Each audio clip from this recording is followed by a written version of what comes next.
This morning we're starting a new series. It's going to be, hopefully, prayerfully, everybody pray hard, fast daily, 3 meals a day, please, that it will only last about 20 weeks.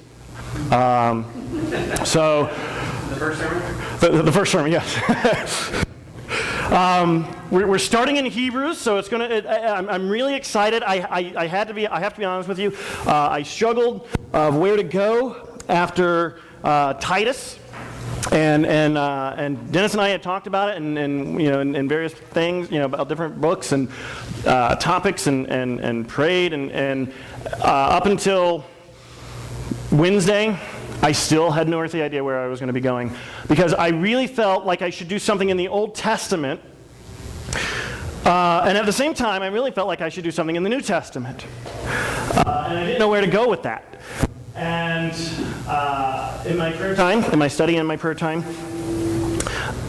for whatever reason, Hebrews popped into my head, and you get the best of both worlds in Hebrews, because you deal so much with the Old Testament, and it is a New Testament book, so it's all about Jesus Christ. Of course, all the Bible is about Jesus Christ, but it is all about Jesus Christ and His preeminence, His superiority as the Son of God, but it's also about the Old Testament, and there's so much there, because if you don't understand the Old Testament, you're not going to understand the New Testament, and if you don't understand the New Testament, you're not going to understand the Old Testament. So it's kind of they intermix there.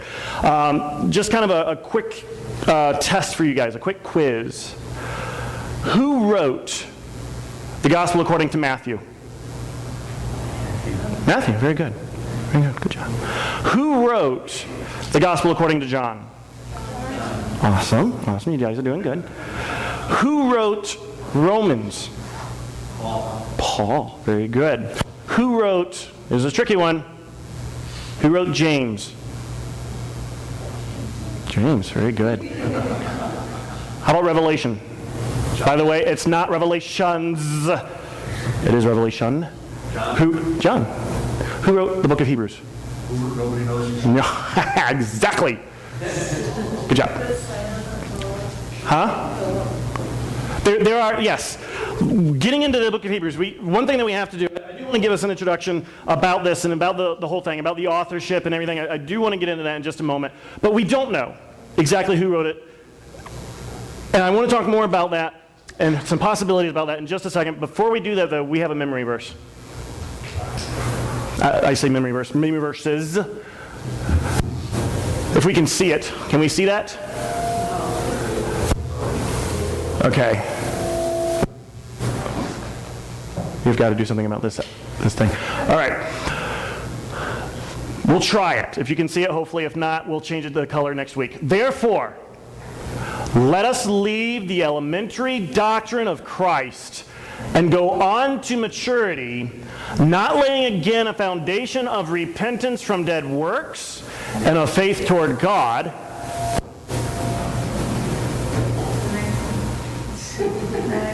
and of instruction about washings, the laying on of hands, the resurrection of the dead, and eternal judgment.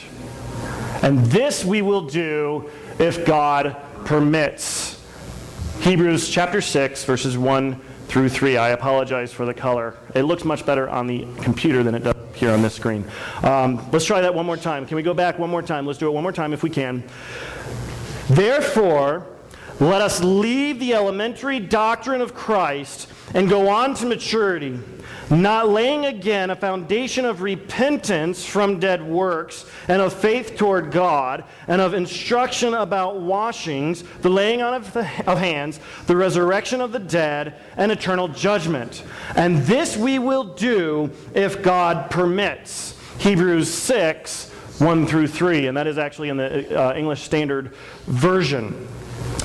So that is going to be our memory verse throughout the entire series. We should be learning that, because that is what Hebrews is about. It is about growing in the knowledge of Jesus Christ, who He is. Stop dealing with all the minor stuff. Stop debating all these little things. Stop talking about, how many angels can stand on the head of a pin, and start really focusing on the major important doctrines of who Jesus is. So that's going to be our memory verses. Those are our memory verses until we are done. So we got 20 weeks. 20 weeks to memorize these verses. As we go on, A couple of words will be out of them. There will be blanks to make sure that you are actually memorizing these verses. Just kind of giving you a heads up. Now, going back about the author. We don't know who this author is. When people introduce the book of the Bible, they generally know who that author is. They generally give the author, but we don't know that for Hebrews. Hebrews is the only book of the New Testament that we don't know who the author is. There are a lot of speculations. There's evidence for certain different people, but for sure, to say that we know for 100% that this is the author, no one can do that. Just real quick, I want to talk to you about that.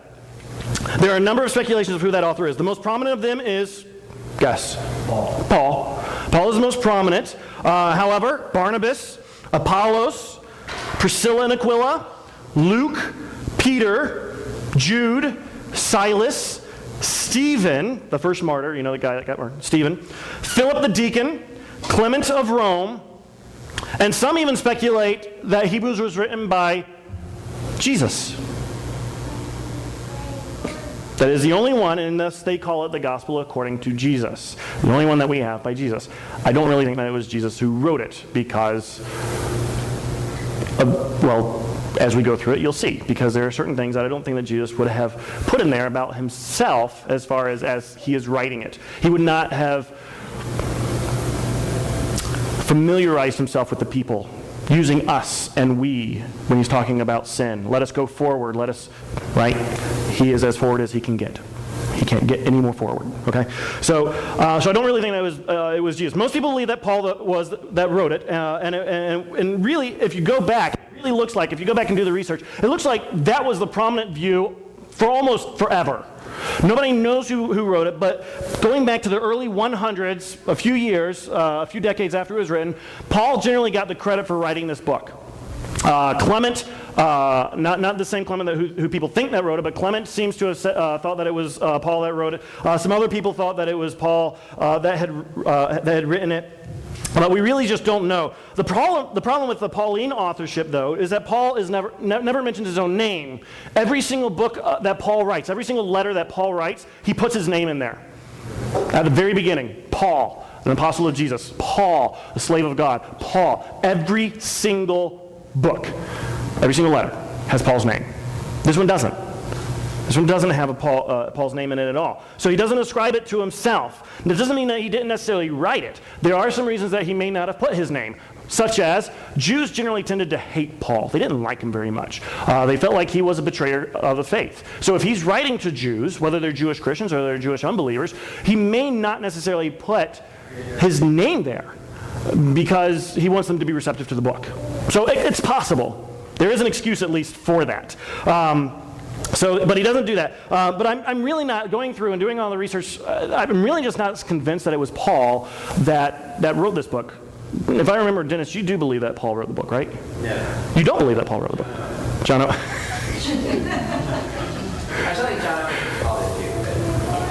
What's that? Yeah, I'm sure he does. Yeah. Paul is probably, if you go back and you look at most of the real theologians, unlike myself, they generally will say that Paul probably wrote the book. I have my own personal opinion that has absolutely very little support, if any. I don't think anybody in the world, except for me, believes that this person wrote the book. But I believe that it was Cleopas. Anybody know who Cleopas was? Exactly. Cleopas was one of the disciples that was on the road to Emmaus that Jesus appeared to and revealed himself to, telling them exactly who the Messiah was, starting with Moses and going through the prophets, revealing every single thing about himself and how he was who those people were pointing to. So that's my only evidence. That if anybody would know who Jesus was and how much more superior and how the Old Testament correlates with the New Testament and specifically with Jesus, it would be Cleopas, because he got revealed from Jesus himself. That's my only evidence. If you don't like that, fine. Just don't make fun of me. Okay? So, but that's where that's my thing. It probably was Paul, but we just don't know for sure.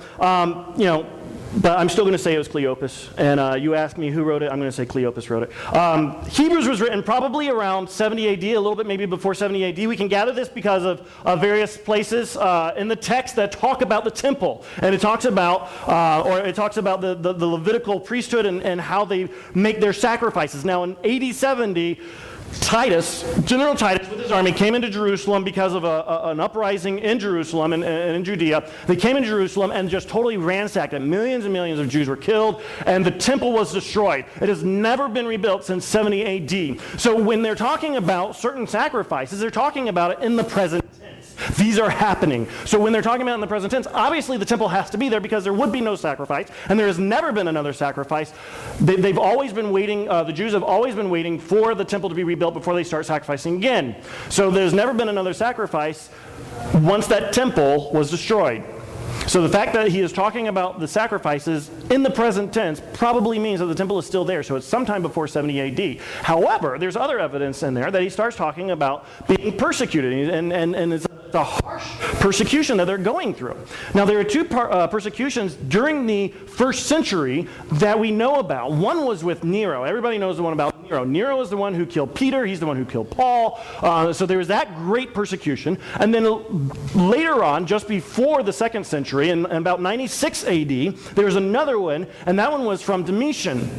Domitian did a huge persecution, probably even worse than what Nero did. And so we see that those are the two. The thing about it is that the writer, Cleopas, of course, he put in there that there was not just a great persecution at that moment that they were going through, but there was a milder one before. Now, even though Domitian was probably worse than Nero's, I don't think anybody would really describe Nero's as being mild. However, I keep going with the however, Claudius had a slight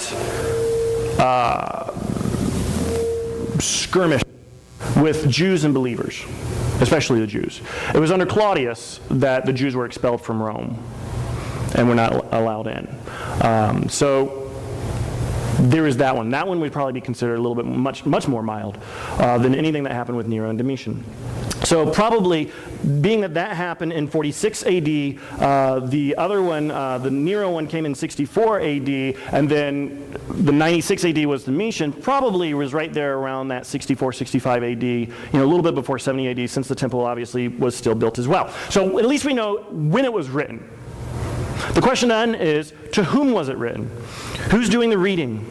Were they Christians? Were they Christians that were doing the reading? Were they non-Christians? Were they unbelievers? Were they Jewish Christians? Were they Jewish unbelievers? Who was really doing the reading here? Were they Gentiles? Were they, or who? That's the big question then, and people argue about that all the time.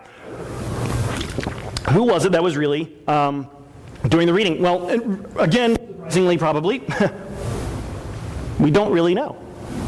We know that at least there was a huge amount of Jews in there, because he brings up the Old Testament a lot, obviously.